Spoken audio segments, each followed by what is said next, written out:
Is honored somebody that honors others? And the question we have to ask is, who cares? Who is honored? What does it mean to be honored? Honor student, honor roll, honored at a dinner? I don't normally even relate or can properly pronounce, being from Long Island, the word honor. Anna, I'm honored. Honor, I don't even understand that word. It never comes up in my vocabulary. So, and how do you gain this reality of honor? By honoring Machabed es habrios, honoring everyone, Jews and non-Jews, people, animals, honoring things. What does that mean? I should honor other people, create honor, and what does it mean that I want to be honored? I don't get these two realms. How do they relate to each other? How do they work in tandem? So in order to start out, I just want to give you a little clip from Curb. Curb, of course, is an extension of Seinfeld. And in season 4, I believe, Larry offends one of his Japanese friends, Yoshi, whose father is also in the same nursing home Larry's dad is in. And he asks him, your dad was in the war, huh? What was he? And Yoshi replies that he was a kamikaze pilot. Larry's like, so shouldn't he be dead? What happened? He maybe, kind of got scared at the end. So Yoshi obviously gets very offended by that and actually tries to commit suicide. Larry feels obligated, trying to commit suicide, to apologize. Let's see Larry's apology. Hello? Oh, hey, Yoshi, this is Larry David. Oh, hello, Larry. I'm calling to apologize. I'm sorry if I said anything that might have been inappropriate. I don't really mean anything to happen. I was just kind of curious. With the whole kamikaze thing, Are you eating something? I'm eating pistachio nuts. You're eating pistachio nuts while you're apologizing to me? Yes, so? You can't be sincere about apologizing then snack on pistachio nuts. Why? I can eat and apologize. There's no pistachio crunching and apologizing. I respectfully disagree. I've snacked and apologized many times in the past, and everyone's always accepted it quite graciously. Well, that might be the way you do things in your family, but we don't snack and apologize. What, is that a Japanese thing? No, that's a human thing. It's a human thing. Now, let's really analyze snacking and apologizing, because I think it's very important. You're on the phone, you're in your own little world, and now you're going to go and apologize to someone. You want to keep your world, but I want to help that person. Now, why is apology important, and why am I using that as an example of honor, giving someone the honor that they need? All of us to live on earth, we need oxygen. All of us to live on earth, we need dignity. We need to have an environment that enables us to have the self-respect that makes life worth it. If you feel your life means nothing, you have no self-respect, then it's impossible to go on and to live another day. But if you have self-respect, if you have dignity, or you're provided an environment that gives you self-respect, that enables you to have dignity, then you are able to live. Now, Yoshi's feelings were hurt. He obviously tried to kill himself. Larry is now going to apologize for that.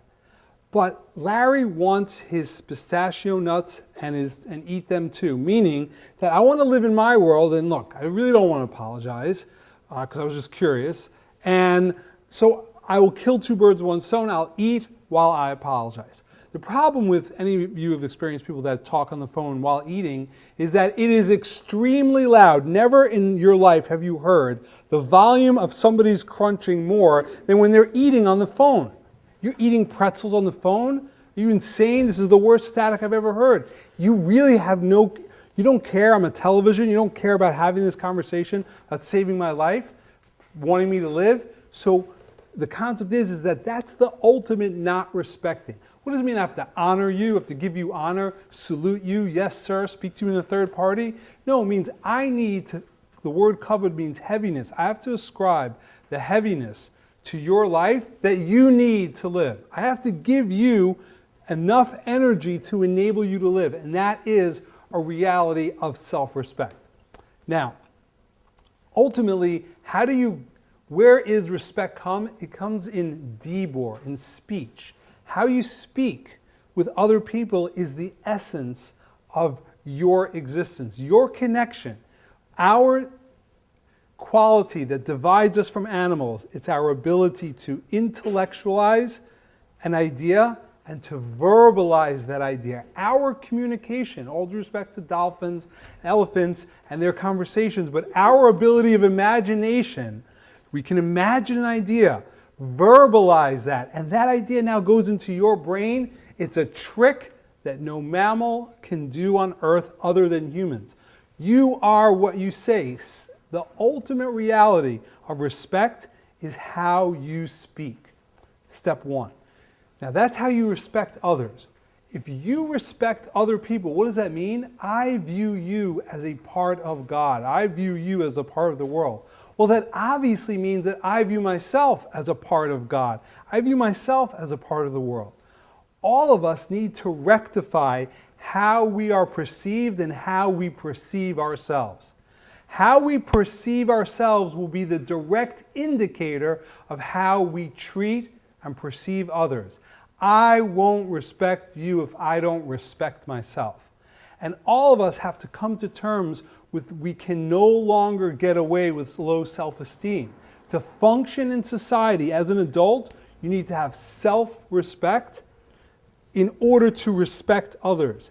And it will catch up to you like a child being caught if you don't level the two things out. What's the ultimate example of that? So George always wants to get the girl, impress the girl. And who must he impress in order to get the girl? He's got to impress his girlfriend's mother. Let's see what happens when George tries to be that good citizen who always wants to help, counter to his actual nature. Let's see him try to impress his girlfriend's mom. Can I offer you anything to eat? Oh, no, I'm fine. Let me help you with these dishes. Huh? Oh, no, George, you don't have to. No, I know I don't have to. I want to. George, you are such a gentleman. I'd argue if I could, Mrs. Enright. Here we go. All right.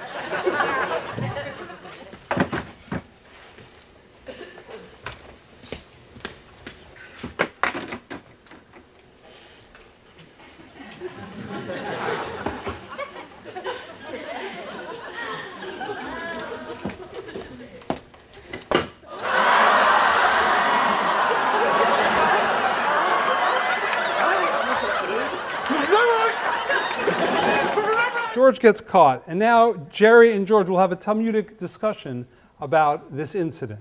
So let me get this straight. You find yourself in the kitchen. You see an eclair in the receptacle, and you think to yourself, what the hell, I'll just eat some trash. No. It was not trash. Was it in the trash? Yes. Then it was trash. But it wasn't down in. It was sort of on top. But it was in the cylinder. Above the rim. Adjacent to refuse is refuse. It was on a magazine, and it still had the doily on. Was it eaten? One little bite. Well, that's garbage. But I know who took the bite. It was her aunt. Well, you, my friend, have crossed the line that divides man and bum. You are now a bum. You are now a bum. Like you are now a man at your bar mitzvah. That is an important line between man and bum. And all of us need to come to grips that if you are a vessel that holds a power and energy of life, then that has to live in a dignified manner always. Whether or not people are looking, you have to live with dignity. The war is over. We cannot eat out of garbage cans. Maybe at one point, maybe people in India, maybe in the Holocaust, but in this generation, you don't eat out of garbage cans. Above the rim, in a doily, doesn't make a difference. Not that there's per se something wrong, but it is against your own internal dignity. I'm not here to advertise and stop the trend of garbage eating. The concept is that the metaphor of eating an eclair out of the garbage and getting caught by your girlfriend's mother is just a metaphor of the inability to reconcile that inner you with the outer you. You want to be perceived, hey, oh, please, let me help. Oh, George, you're such a gentleman. I'm getting away with it. I'm living in the adult world. But then when I get into the kitchen by myself, I am not really any different than I was when I was 12. I'm still the same person. And what is that lacking? A sense of self-dignity. Wanting to help take away the dishes, that's a respectable thing to do. And that respect has to come out of a personal respect that you have for yourself. So the realm of when we speak about who is honored, someone who could give honor to other people, the word honor, cross it out, translated as who has dignity.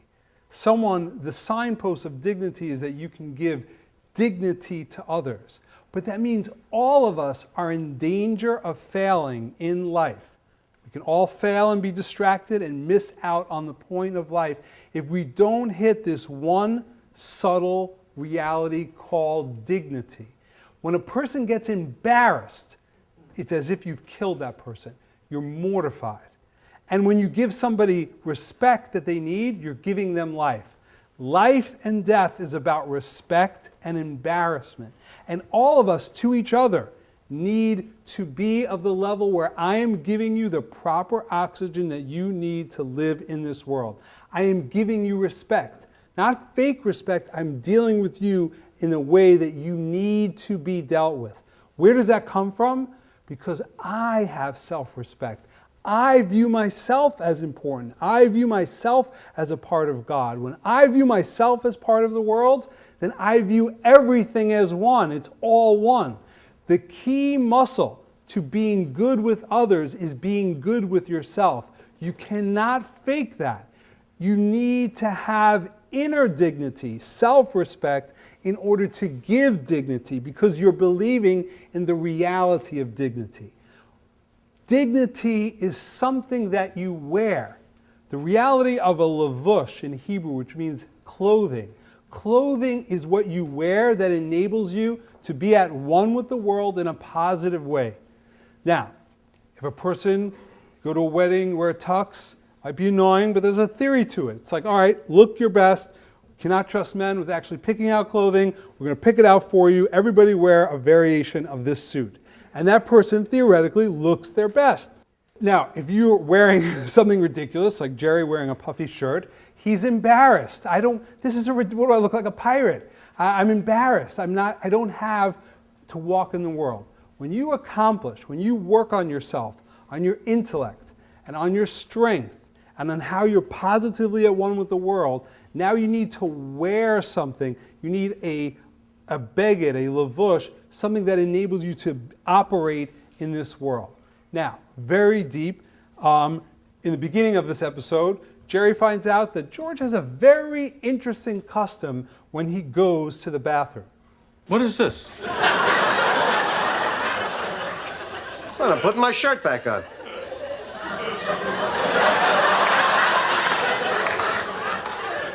Back on? What was it doing off? I take it off when I go to the, to the office. What for? It frees me up, no encumbrances. Unbuttoned or all the way off? All the way, baby.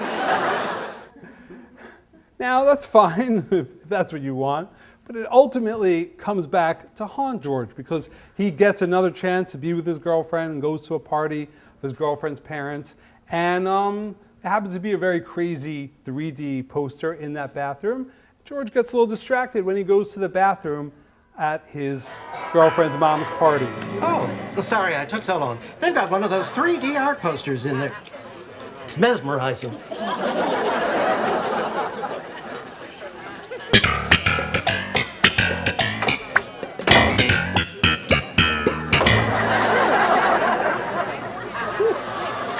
Anybody see that poster in there? That is weird, wild stuff, huh?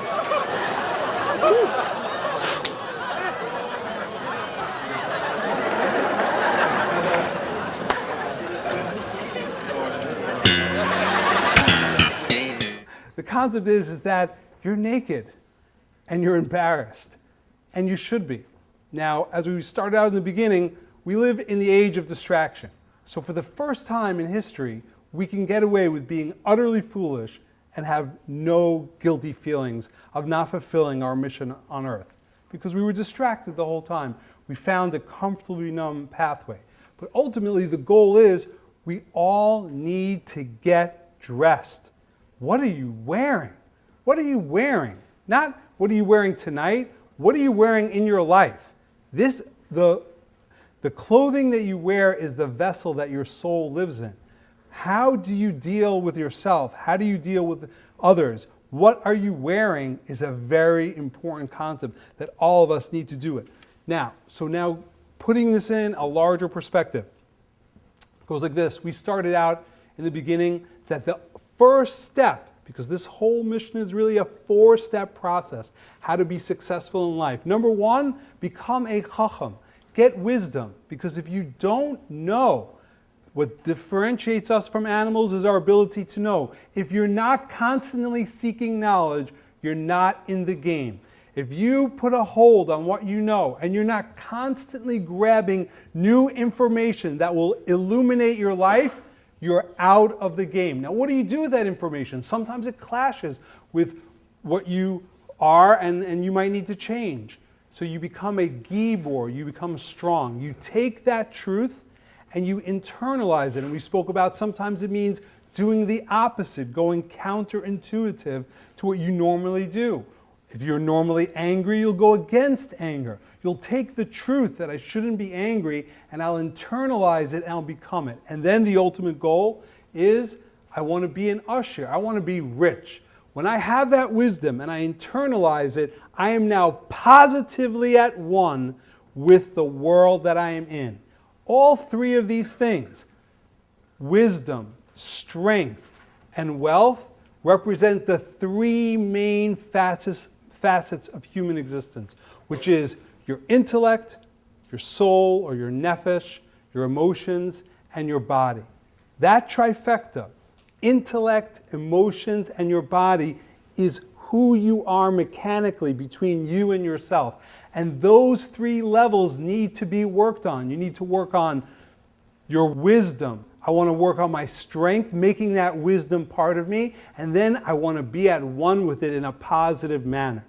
When you have accomplished these 3 things, now you hit the final frontier, which is muhubad, being honored. Being honored, not that you honor me. Being honored means that now I'm in a position where I am wearing the clothing and I can be perceived in a proper means. How do we know that I'm wearing, that I have a vessel to live in the world? If I give other people honor. If I honor you, if I apologize to you and then I don't snack, that means I view human life as something that's important. That ability for me to value your life, that ability for me to value your life reflects on me. It shows that I value life. If I give you the proper dignity that you need, that shows that I am with the program of dignity, that I have this realm of dignity. And that means the 3 things I accomplished prior, my wisdom and my strength and my wealth, now has a vessel. I'm now dressed for life. I can live. The ultimate goal, the signpost that you've reached your maximum purpose, is that your dignity level is full. Some people don't even know there's a dignity level to check on your dashboard. There's a gas light. Used to not have a light, now it does. It's very important. You have a light comes on, you don't have gas. You have an oil indicator, you're down on oil. You should also have a dignity indicator. How's your dignity? How's your sense of self-respect? Why is that important? Because that's going to be the final realm that you need to hit in order to live. We spoke way in the beginning that you want to be happy, you need to have meaning. There's no concept of a person from a scientific standpoint of being happy without being connected to something larger than themselves. 25 years of studies, Martin Seligman, have all shown no happiness without meaning. There's no happiness without meaning, and there is no life without dignity. Dignity means that my life is worth something, regardless of whether anyone acknowledges that. I don't need you to see me for me to view myself as worthy. Celebrityism might say, I'm worthy because lots of people like me. We believe that I am worthy based on the worth that I have achieved by myself. To get that wisdom, I had to achieve it. To become strong, that was my accomplishment. To be rich and positively at one with the world, that's something that I did. I accomplished this, and I don't need anybody in the world to acknowledge that. I hold on to it whether you applaud or you don't applaud. We don't believe in celebrityism.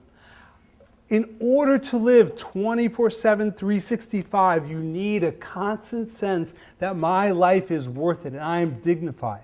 When you have that dignity, you now activate everything you've accomplished and you are set to go.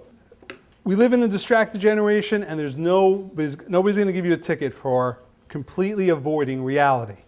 But there's a program. Someone says, what's the Jewish program of getting in shape? We spoke about, purpose is to grow. How should I grow? Should I test my resistance? Should I try to run more miles? Should I try to watch television that I don't really enjoy and grow in that way? What's the growth program? Can you refer it to me?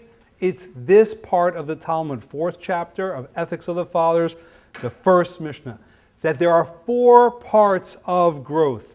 Wisdom, strength, which is the internalization of that wisdom, wealth, which means positively being at one with the world that you live in, and dignity. And the ultimate fruition of that dignity is that you give dignity to your whole world, that you and your world are one. You don't have your secret self-hating life between you and the 4 walls of your apartment, and on the outside you become another person. No, like 2 rivers coming together, your personal life and the life that is perceived are one. You're always on this constant level of dignity. Dignity is the vessel that enables you to get through life. The end. Thank you, guys.